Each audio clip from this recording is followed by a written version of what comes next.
Hello, friends. Pastor Jeff here. We're into week 8 of our summer book study using the book by Reverend Michael Curry, Love is the Way, Holding on to Hope in Troubling Times. I hope you're enjoying it so far. Please shoot me an email, send me a text, give me a phone call with any insights you're hearing, things you're benefiting from that are challenging you, ways that we can make this book study a little more generative for you in particular. I'd appreciate hearing from you. But chapter 8 this week is our focus, and the title is When the Spirit Reworks You.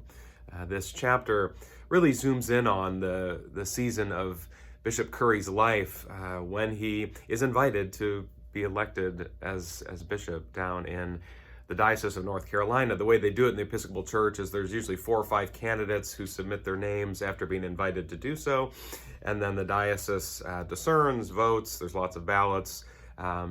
Bishop Curry didn't really think he had a shot. This is the year 2000. He was up in Baltimore, still serving the congregation there that we talked about last week. But he decides to throw his hat in the ring after praying about it, talking to his family, his spouse in particular, Sharon. And sure enough, he's elected. After several ballots, the family packs up and moves down there. And it begins a very transformative season in his life and ministry, and also a challenging one. Within the first few days of his arrival in North Carolina, he's emptying out books in his office. A gentleman named Robert knocks on his door and comes in, introduces himself, and shares that he's a gay man and has a partner, and asks the newly elected bishop, Michael Curry, what his position is on gay ordination and on same-sex relationships. And Bishop Curry, responds. He very much is in favor of God's love and in all relationships that show God's covenant love. And so he affirms Robert where he is, but also acknowledges he has church teaching that he needs to maintain. And so he's wrestling between his head and his heart, between the responsibilities of his job and the current position of the church and the practical realities right in front of him.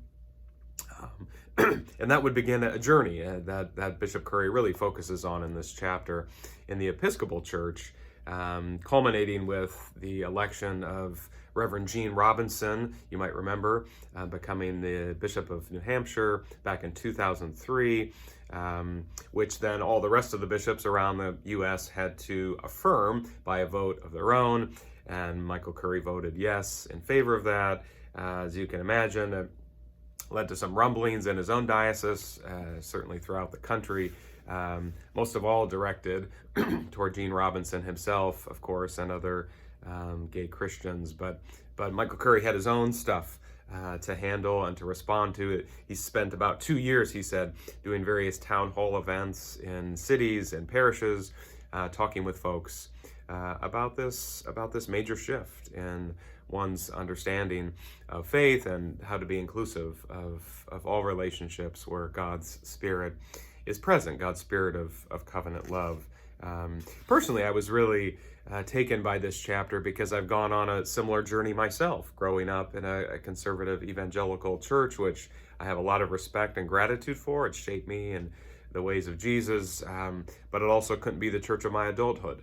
After the transition I went through in college and in my first run at seminary and then my second run at seminary, actually meeting gay Christians who were striving to be just as faithful, just as earnest as I was or any other follower of Christ was. My head caught up with my heart, if you will, over time in seeing that God indeed can bless same-gender relationships that share the same covenant love that is modeled in Christ's ways. So anyway, you'll get into the chapter as well, I'm sure. In our own Presbyterian church, the PCUSA Context, we've had our own series of discernment. Most of it happened 7 to 10 years ago, but even in the last several years, we as a church, a local church, a presbytery, a national church, have wrestled with similar questions. We had a long time fidelity and chastity clause, as it was known, where it's basically a don't ask, don't tell policy. There were plenty of gay pastors, elders, deacons who were striving to be faithful but were forced to be quiet about it. And that eventually changed in 2012, and then in 2014, and finally in 2015, where no one was forced to perform same-gender marriages. We respected one's conscience, of pastors, of sessions, of local churches, but it was allowed then for those pastors and those sessions who felt so inclined by the Spirit to bless same-gender relationships. And so that's a journey we're all on. And Bishop Curry tells us about his own upbringing, in the Black church, where homosexuality still is not talked about as much in white churches today. And he talks about the fact that people are more important than principle. He talks about a couple of colleagues he had over the years, one organist in particular who ends up contracting AIDS, but was an amazing musician and leader and teacher. And he ends up passing away of AIDS in Baltimore in the late 80s, and his life is celebrated. And he talks, one more thing I want to share with you, he talks about a colleague in the diocesan office in North Carolina who was one of the earliest female ministers in the Episcopal Church, before it was even allowed to ordain officially women in the Episcopal Church in the early 1970s. Reverend Marie Moorfield Fleischer gave Bishop Curry a magnet, a refrigerator magnet that said this on it. Had a picture of John Wayne, and it said, "Courage is being scared to death, but saddling up anyway." Courage is being scared to death, but saddling up anyway. That gave him some courage that he needed at times. So friends, as I close out this video, a couple things. First, I invite you to ponder, whether that's through journaling, talking to a friend, praying, meditating. Ponder moments in your life when you've had a metamorphosis, a change of heart, a watershed, and ponder where God was in that transition. How you saw God in the midst of changing your mind about something. Maybe it was about on the issue of homosexuality. Maybe it was something totally different. Notice where God was in the midst of that transition and how God is still with you today. Secondly, I want to leave you with something that I also found inspiring. Bishop Curry refers to, of course, some of the anger he received personally, nothing like gay Christians had received, but in his position of leadership, anger he'd received from folks at town halls and parishes who were upset with the changes.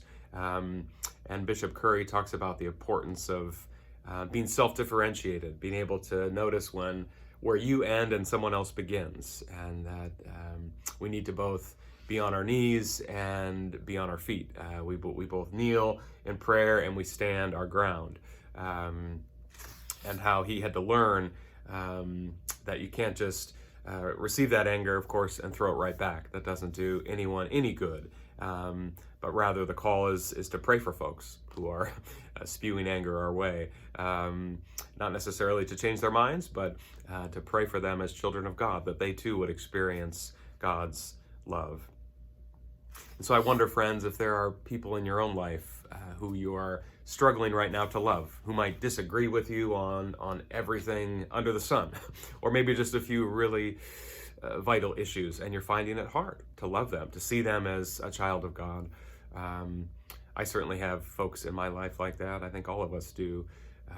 I invite you to lift that up to God in prayer, to pray for those individuals with whom you might have friction right now, and to pray that they too would experience God's love as you pray that you would as well.